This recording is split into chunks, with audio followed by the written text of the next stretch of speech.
Welcome to the Back in Time podcast with Kyle and JD, where every week we jump into our DeLorean, cruise to 88 miles per hour, and travel back in time to review our favorite films. Every week we talk about current cinema, the latest trailers, and we pick a new favorite film every single episode. But I need a nuclear reaction to generate the 1.21 gigawatts of electricity. 21 gigawatts! Don't say that! Never say that! Goonies never say die! We're the best, we're the beautiful, we're the only Ghostbusters. Now, here's your host, Kyle Autry, and his co-host, JD.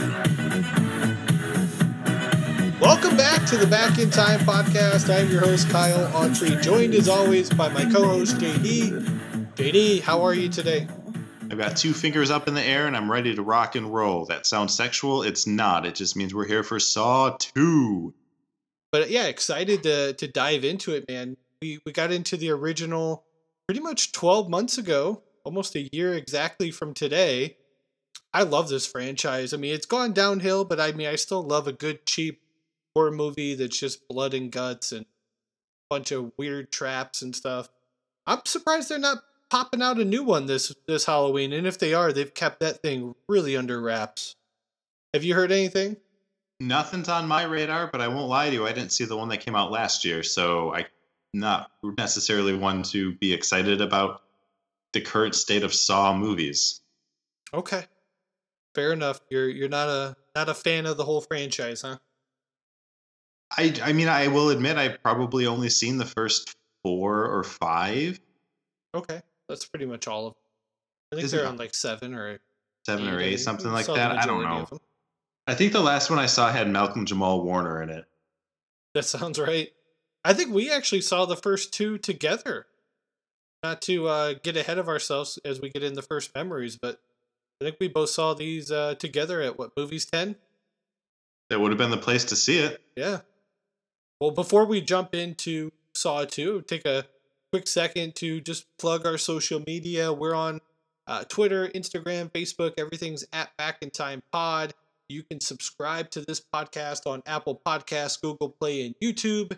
It's completely free. Just remember to hit that subscribe button, and that'll make sure that you get every single episode directly to your device and never miss out on all the great stuff that we have lined up for the month of October. It's going to be a fun one. JD, give me your first memories of Saw 2, if I didn't already beat you to the punch. You know what? I'm not going to lie to you. I don't necessarily remember seeing it in theaters. I don't remember what I was wearing or the shoes that you were wearing or anything like that. Probably Jordans. Go ahead. Obviously, and I'm sure you paid for my ticket because you just wanted to rub it in my face. Oh, that sounded really bad. Wouldn't have made a dent.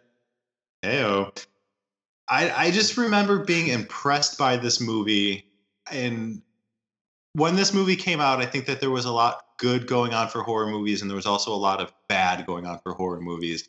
Okay. And I took it upon myself that when I watch a horror movie, I like to be in the moment. I don't like to go into detective mode and try to figure out the twists and the turns and spoil myself to try to guess what's going to happen. I like to just view and enjoy it, and that's what I did with this movie.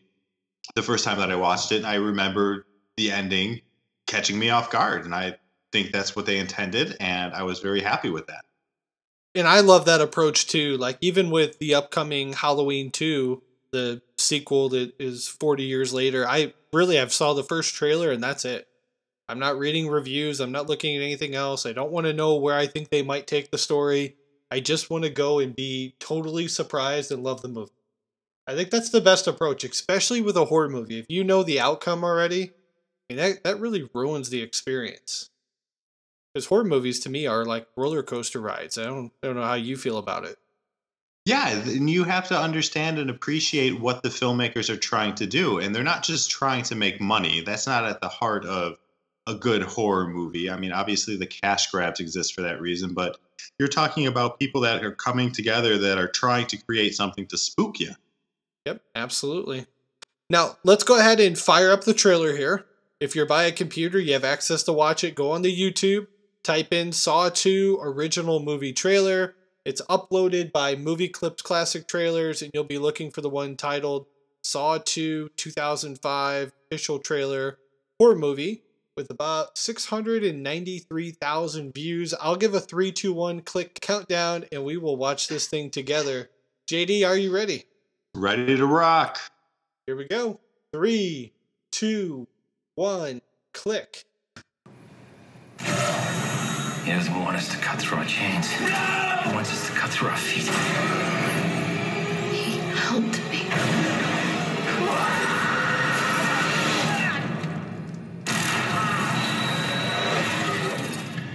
I want to play a game.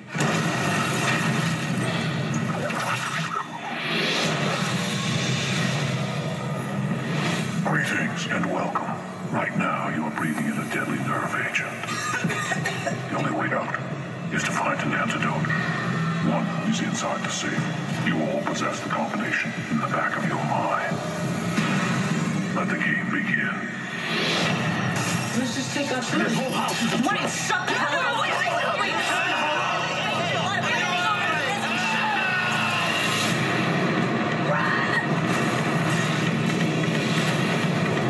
Live or die, make your choice. There's something that we're not seeing. You did this. Open the door! There's nowhere to go! Where is he?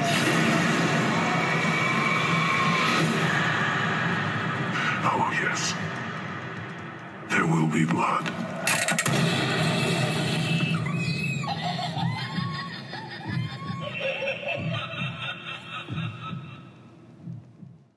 All right, JD, start us off. What'd you think? Taking us back to simpler times, right? Dude, so short and to the point. I love the quick little backstory. I thought it was fantastic.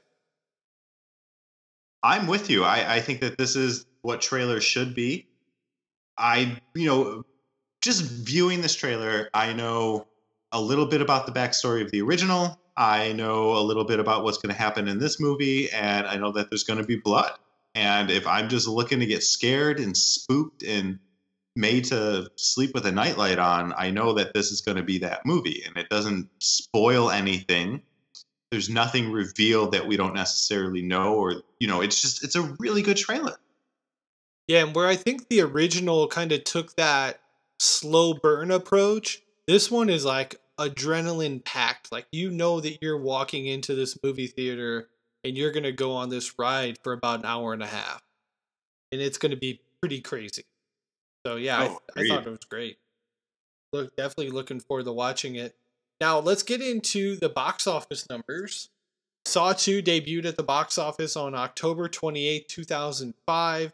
The film was distributed by Lionsgate with a runtime of 91 minutes and a production budget of just $4 million. Saw 2 opened number 1 at the box office in week 1, bringing in $31.7 million opening weekend. In week 2, they would drop 2 spots to the number 3 spot and bring in another $16.8 million, bringing their 10-day total to just over $60 million. JD, thoughts on the first 10 days? Yeah, that's an exciting time for the team that behind the Saw franchise. Especially when, referencing the first movie and everything that we did for where that came from the original short, like, they've come a long way to build a franchise, and they're only in part 2. Yeah. And that $4 million, wow. That is a heck of a return on that budget right there. And I imagine they probably spent double that in marketing, which is fine. But when you get a almost $32 million return in week 1, I mean, everybody going the Sizzler. Oh, yeah. Do you think the schoolyard effect was in play here? Oh, yes. Okay, surprisingly, it really wasn't. Saw 2 would spend just 4 weeks in the top 10 before dropping down to just a smaller amount of theaters, completely out of the top 10.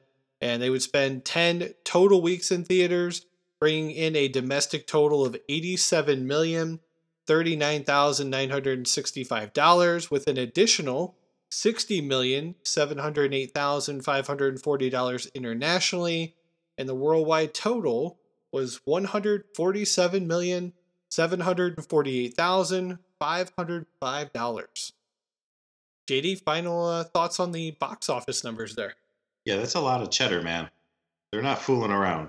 Yeah, and for what they're looking to accomplish, I mean, you spend $4 million on a budget. They're basically in theater for about 5 weeks before it drops down to like a couple hundred screens. They're out within 10 weeks. They're probably pushing out DVDs and Blu-rays probably by February, March.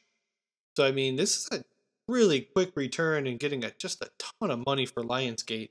Let's talk about the top 10 movies of the week. October 28, 2005. Number 1 was Saw 2. Number 2, The Legend of Zorro. Number 3, Prime. Number 4, Dreamer, inspired by a true story. Number 5, Wallace and Gromit, The Curse of the Were Rabbit. Number 6, The Weatherman. Number 7, Doom. Number 8, North Country. Number 9, The Fog, the remake. And number 10, Flight Plan. JD, any standouts in the top 10 there? Not really, no. Yeah, not for me either. I would like to point out that there was a little known actor named Dwayne The Rock Johnson who was really struggling at that point of his career with Doom, where I believe he's the second or third lead behind Carl Urban. I never even saw that movie. Yeah, I mean, this is right on the kind of the beginning of his Hollywood career, and everybody's going, probably just going to be the next Hulk Hogan. Couple crappy direct-to-DVD sequels and second B movies, and next thing you know, flash forward 13 years, highest paid actor in Hollywood, or at least the highest grossing. See, I always thought that The Rock had a promising career ahead of him. I did too. What was that? That one that he did with Sean William Scott and oh gosh, the Rundown. The Rundown that had Chris Walken in it too, didn't it? But I remember seeing that movie and being like, "Holy moly, The Rock can actually act." I don't know what it was about that 2005. He got really skinny, if you remember. He's got that just shitty hairline. I mean, it starts in the middle of his head. It's just I think he was going through a major identity crisis too. What do they want me to be? And then when he went back to just being The Rock, he took off. I don't know if you remember the game plan, but he looks like about 170 pounds. Jeez, I never saw the game plan, but awful. Just as long as he doesn't look as bad as he does when he was Rocky Maivia when he first hit the WWF. Tassels. Those tassels, oh boy. Die Rocky, die chance. Yeah, no standouts at all. This would have been the only thing I saw that weekend. They actually got supplanted by Chicken Little in week 2. That's the movie that knocked him out of the top spot. Well, okay, but so this came out October 28th? Yeah. So we're talking the second week that Saw 2 is in theaters is going to be after Halloween. Right, yeah. It makes sense that Chicken Little would beat him. I still don't like the fact that Chicken Little won, though. Well, somebody has to. Hurts a little bit. Let's talk about critic and audience response here. As usual, we use Rotten Tomatoes to gauge the response of the critics. JD, how do you think the critics received Saw 2? I know when it comes to horror movies, critics are very critical. I'm very interested to hear what our old boy had to say about it. He actually did not have a review. I don't know if that's good or bad. Did he decline to review because he just had no interest in seeing it? Or maybe he was just busy watching Doom. To get back on track and to answer your question, I feel like the critics probably sat down to this movie and thought, oh boy, here we go, a sequel, a cash grab. We've got bare bones cast returning. I mean, we don't have any Danny Glover. We don't have, we got Jigsaw and we got the chick. Mm-hmm. I don't want to spoil anything because who's in it is definitely a big part of the twist at the end and everything that happens. But long-winded way of saying I don't think that the critics responded very positively to this. Well, I think that it was a pretty solid sequel. I would be tempted to say that I feel like most critics probably thought that this should have been direct to DVD, or maybe if it came out now, Netflix release. So I'm gonna say that they hit it at 43%. Oh, it's a good guess, man. What do you think the audience was? I don't know because Saw 1 is, and I don't remember the numbers for Saw 1. and I don't want to put this above that at all, but I feel like this is probably the second favorite movie in the franchise. How do you feel about that statement? It's definitely true, I would say. Okay. So I don't know. I mean, it's a horror movie. It was a good horror movie. It capitalized on the original. It set up, part 3 and all the rest of the nonsense that happens after it. So I don't feel like it's hit cult classic yet, but I feel like people watched it and at least smiled somewhat. And I'm just going to go out on a limb and say one of my favorite numbers, 69. Okay. Now that's too high. That's too high. But I said it, but I know that's too high. Stick with the 9 and drop 10 spots. 59. There you go. Oh, wow, JD, you got it. Is that what it right is? Yeah, it's 59%. And then the critic response was 37, so you're pretty close on that one, too. Oh, nice. You guessed 37, or you guessed 43, I should say. Yeah, 43. The original was 49% and 84% on the audience side. Yeah, I knew the sequel couldn't be higher than the original in any way for fans or critics. And the sequel is the highest rated one in the franchise. Second one, I won't give away any spoilers because we may cover it at some point, is not Saw 2, actually, from critic response. And the audience response is not the same as the critic. So it's a very weird list, to say the least. Now, let's talk a little bit about what some of the critics had to say. Susan Walker of the Toronto Star gave the film 2.5 out of 4 stars and says, quite possibly Saw 2 sheds enough blood to satisfy horror aficionados. I agree with her. JD, what'd you think? Yeah, I think that's a good way of putting it. Robert Kohler of Variety said, cooking up new Rube Goldberg torture contraptions isn't enough to get Saw 2 out of the shadow of its unnerving predecessor. What do you think about Robert Kohler? That's a fair assessment as well. Yeah, pretty short and sweet. Let's talk about what you look forward to most when we dive into the sequel here in a couple days and break it down. Well, I'm a big fan that Lucy Camden from Seventh Heaven is in this. Okay. I forget her actual name, but her character name was Lucy in the TV show Seventh Heaven with the pedophile Stephen Collins. Right. She is Laura Hunter in this one. Yeah, I always thought she did a fine job in Seventh Heaven, and maybe not. I had a little crush on her. I don't know. Well, what about Donnie, man? Donnie Wahlberg. You have a crush on Donnie Wahlberg. That's what I'm hearing. Come on. What about Donnie? I feel like that's an okay impression, but I want to focus on the fact that you have an apparent crush on him. No, I just like their hamburgers. You're not helping your case. I like their meat. A little better. That's a little more clear to your... They make pretty good sausage, from what I hear. Yeah, they pack it hard. Big, long strip.